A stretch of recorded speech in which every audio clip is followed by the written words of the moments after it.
हमारा जो पिछला वीडियो था उसमें हम पढ़ रहे थे रिसोर्स प्लानिंग के बारे में। अब उसी को कंटिन्यू करते हुए देखते हैं रिसोर्स प्लानिंग इंडिया में कैसी होती है। रिसोर्स प्लानिंग एक ऐसा कॉम्प्लेक्स प्रोसेस है जिसमें क्या इन्वॉल्व होता है। पहला, आइडेंटिफाई करना और इन्वेंट करना रिसोर्सेज को जो कि हमारी कंट्रीज के रीजन में, कंट्री जो भी है उसके जितने भी रीजन है उनमें अवेलेबल हैं। इसमें क्या क्या शामिल है, इन सर्वे करना, मैपिंग करना, क्वालिटेटिव और क्वांटिटेटिव एस्टिमेशन करना, साथ ही साथ जो मेजरमेंट है रिसोर्सेज का वो भी करना। दूसरा होता है एक प्लानिंग स्ट्रक्चर को जो है इवॉल्व करना, जिसमें सही तरह की टेक्नोलॉजी, स्किल और इंस्टीट्यूशनल सेटअप यूज किया जाए ताकि जो रिसोर्स डेवलपमेंट प्लान्स है उनको लागू किया जा सके। तीसरा है कि जो रिसोर्स डेवलपमेंट प्लान्स हैं उनको मैच करना जो ओवरऑल नेशनल डेवलपमेंट प्लान्स हैं उनके साथ। इंडिया ने काफ़ी ज़्यादा एफर्ट किए हैं इसमें अपने जो गोल्स है रिसोर्स प्लानिंग के उनको हासिल करने में। फर्स्ट 5 ईयर प्लान्स जो लॉन्च किया गया था इंडिपेंडेंस के बाद, तब से जो अवेलेबिलिटी है रिसोर्सेज की वो एक बहुत ही नेसेसरी कंडीशन मानी गई है किसी भी रीजन के डेवलपमेंट के लिए। लेकिन खाली रिसोर्सेज की जो अवेलेबिलिटी है, बाकी और कुछ चेंजेस ना हो टेक्नोलॉजी में, इंस्टीट्यूशंस में, और सिर्फ अवेलेबिलिटी है, उससे डेवलपमेंट नहीं हो सकता। बहुत सारे ऐसे रीजन हैं हमारी कंट्री के अंदर जो बहुत ज़्यादा रिसोर्सेज में रिच हैं, लेकिन ये कहने को आर्थिक तौर पे बैकवर्ड रीजन। दूसरी तरफ कुछ रीजन्स ऐसे हैं जिनके यहाँ रिसोर्सेज तो बहुत कम हैं, उनका बेस जो है उसमें बहुत ज़्यादा नहीं है, लेकिन इकोनॉमिकल तौर पे वो काफ़ी डेवलप्ड है। जो हिस्ट्री है कोलोनाइजेशन की वो ये बताती है कि जो रिच रिसोर्सेज थे कॉलोनीज में वो मेन अट्रैक्शन थे फॉरेन इन्वेडर्स के लिए। प्राइमरली जो हाई लेवल था टेक्नोलॉजिकल डेवलपमेंट का कोलोनाइजिंग कंट्रीज का, उससे मदद मिली कि उन्होंने एक्सप्लॉइट किया जो रिसोर्सेज थे और बाकी क्षेत्र के, और अपनी सुपरमेसी उन कॉलोनीज के ऊपर जमा ली। इसीलिए रिसोर्सेज जो हैं वो कंट्रीब्यूट करते हैं डेवलपमेंट के लिए तभी जब उनके साथ सही तरीके का टेक्नोलॉजिकल डेवलपमेंट यूज किया जाए और इंस्टीट्यूशनल चेंजेस हों। इंडिया ने एक्सपीरियंस किया है सब कुछ अलग अलग फेसेस में कोलोनाइजेशन की, इसीलिए इंडिया के अंदर जो डेवलपमेंट है जनरल में, या जो रिसोर्स डेवलपमेंट है खास तौर पे, वो उसमें खाली अवेलेबिलिटी रिसोर्सेज की नहीं चाहिए, बल्कि टेक्नोलॉजी, क्वालिटी ह्यूमन रिसोर्स की और हिस्टोरिकल एक्सपीरियंस लोगों का बहुत ज़रूरी है। कंजर्वेशन रिसोर्सेज का कैसे करें। रिसोर्सेज जो है बहुत इंपॉर्टेंट है किसी भी डेवलपमेंटल एक्टिविटी के लिए, लेकिन बहुत ज़्यादा कंज्यूम करना, ओवर यूटिलाइज करना रिसोर्सेज को, उससे जो है सोशो इकोनॉमिक और एनवायरमेंटल प्रॉब्लम्स खड़ी हो जाती हैं। इन सब को पार पाने के लिए ये जो प्रॉब्लम्स हैं, रिसोर्स कंजर्वेशन बहुत अलग अलग लेवल्स पे ज़रूरी है। ये मेन कंसर्न है जो लीडर्स हैं, थिंकर्स हैं, पहले के जो रहे हैं उनके लिए।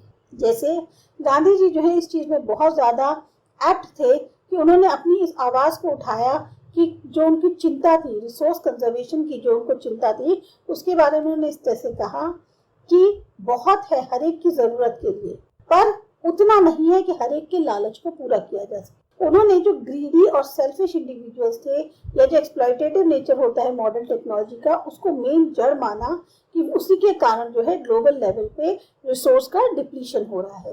वो मास प्रोडक्शन के खिलाफ थे और साथ ही साथ ये चाहते थे कि उसका जो प्रोडक्शन है उसको मासेस से रिप्लेस किया जाए। इंटरनेशनल लेवल पे जो क्लब है रोम का, वो ये कहता है, उसकी वकालत करते हुए कहता है कि रिसोर्स कंजर्वेशन जो है पहली बार सबसे ज़्यादा सिस्टमैटिक वे में 1968 में हुआ था, उसकी वकालत की गई। 1974 में जो गांधीयन फिलॉसफी थी उसको एक बार दोबारा प्रेजेंट किया गया शुमैकर के द्वारा उनकी बुक स्मॉल इज ब्यूटीफुल में।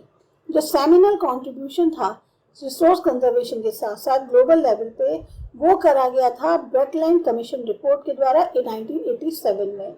इस रिपोर्ट में इंट्रोड्यूस किया कॉन्सेप्ट सस्टेनेबल डेवलपमेंट का, और ये एडवोकेट किया कि ये जो है एक मीन्स है रिसोर्स कंजर्वेशन का, जिसको सब पब्लिश किया गया एक बुक के फॉर्म में आवर कॉमन फ्यूचर के नाम से। एक और सिग्निफिकेंट कंट्रीब्यूशन जो किया गया था वो था अर्थ समिट में, जो कि हुआ रियो डी जनेरियो ब्राजील के अंदर 1992 में। अब बात करते हैं लैंड रिसोर्सेज की। हम जमीन पे रहते हैं, अपनी सारी इकोनॉमिक एक्टिविटीज जमीन पे करते हैं और उसका अलग अलग तरीकों से इस्तेमाल करते हैं।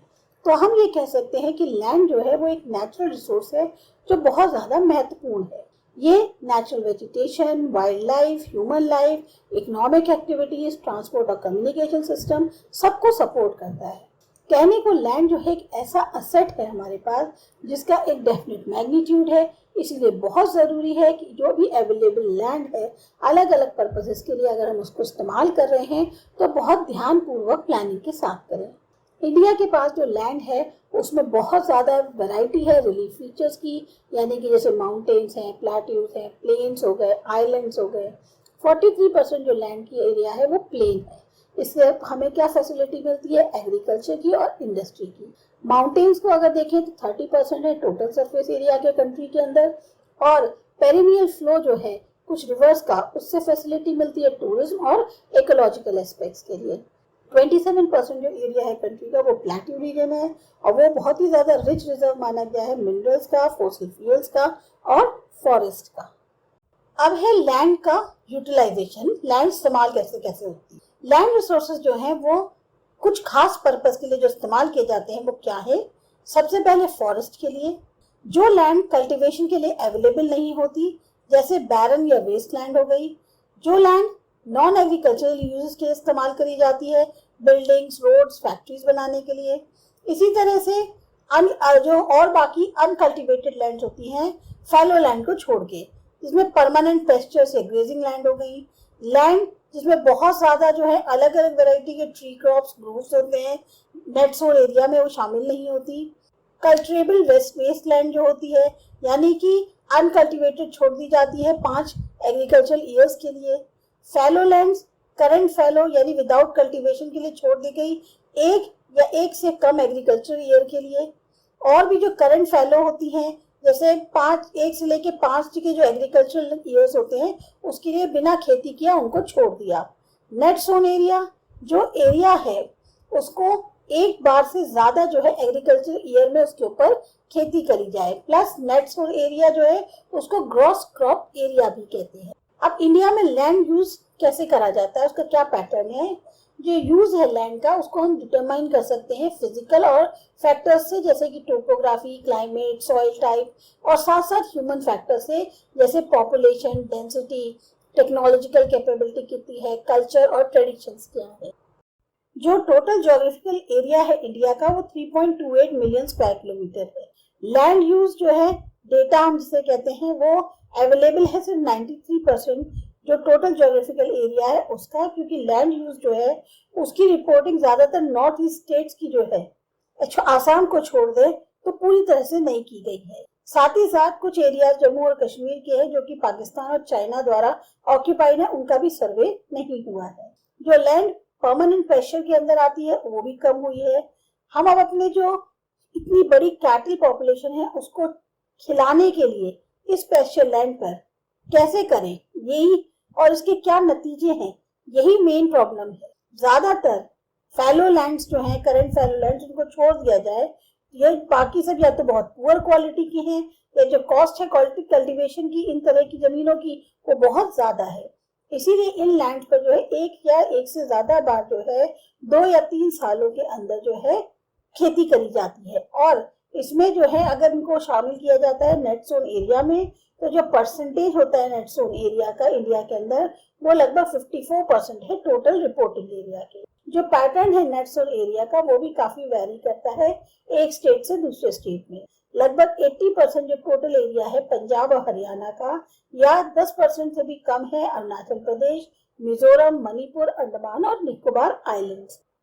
फॉरेस्ट एरिया जो कंट्री के अंदर है वो बहुत कम है, जो डिजायर्ड 33% है ज्योग्राफिकल एरिया का उसके अकॉर्डिंग, और इसको आउटलाइन किया गया था जैसा नेशनल फॉरेस्ट पॉलिसी के अंदर। ये माना जाता है कि बहुत जरूरी है ये मेंटेनेंस जो इकोलॉजिकल बैलेंस की है उसके लिए। लाखों लोग जो है उनकी जीविका जो कि इन फॉरेस्ट के फ्रिंजेस पे रहते हैं वो पूरी तरीके से निर्भर करती है, यानी उसके आसपास उधर रहते हैं। एक कुछ हिस्सा जमीन का जिसको हम कहते हैं वेस्ट लैंड है या नॉन एग्रीकल्चर यूजेस के लिए रख दी जाती है।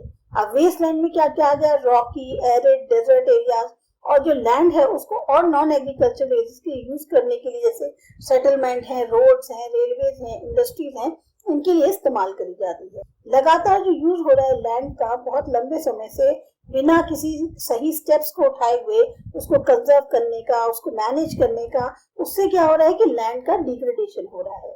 नतीजन क्या हो रहा है, सोसाइटी पे और एनवायरनमेंट पे बहुत बुरा प्रभाव पड़ रहा है। अब लैंड डिग्रेडेशन और कंजर्वेशन मेजर्स क्या है?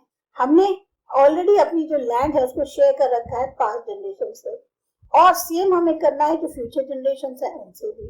95% जो हमारी बेसिक नीड्स है, फूड, क्लोथिंग और शेल्टर की, वो हमें जमीन से ही मिलती है। ह्यूमन एक्टिविटीज ने जो है खाली लैंड का ही डिग्रेडेशन नहीं किया है, बल्कि जो नेचुरल फोर्सेस का एक स्पीड होती है उसको भी जो है बढ़ा दिया है ताकि वो डैमेज कर सके लैंड को। कुछ ह्यूमन एक्टिविटीज है जैसे डिफॉरेस्टेशन, ओवरग्रेजिंग, माइनिंग, क्वारिंग, इससे क्या हुआ है, लैंड डिग्रेडेशन बहुत ज्यादा हुआ है। जो माइनिंग साइट्स होती हैं वो ऐसे ही छोड़ दी जाती हैं। जब एक्सकेवेशन का काम पूरा हो जाता है, बहुत बड़े बड़े वहां पर जो है गड्ढे रह जाते हैं और ट्रेसेस रह जाते हैं कि यहाँ पर कितना ज्यादा खुदाई करी गई है। जो स्टेट्स हैं झारखंड, छत्तीसगढ़, मध्य प्रदेश, उड़ीसा, वहाँ डिफॉरेस्टेशन हो रहा है माइनिंग के कारण, और उसके कारण जो है बहुत ज्यादा लैंड डिग्रेडेशन हुआ है। इसी तरह से स्टेट्स गुजरात, राजस्थान, मध्य प्रदेश और महाराष्ट्र, यहाँ ओवर ग्रेजिंग जो है सबसे बड़ा रीजन है लैंड डिग्रेडेशन का।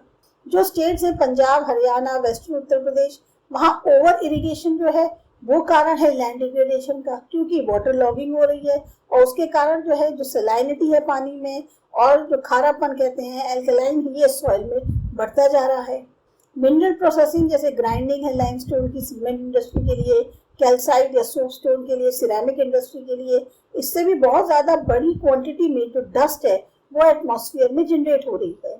इससे जो प्रोसेस है इनफिल्ट्रेशन का, जो वाटर का सॉइल के अंदर, वो जो है कम हो रहा है, क्योंकि वो सेटल डाउन कहाँ हो जाती है, लैंड पे ही।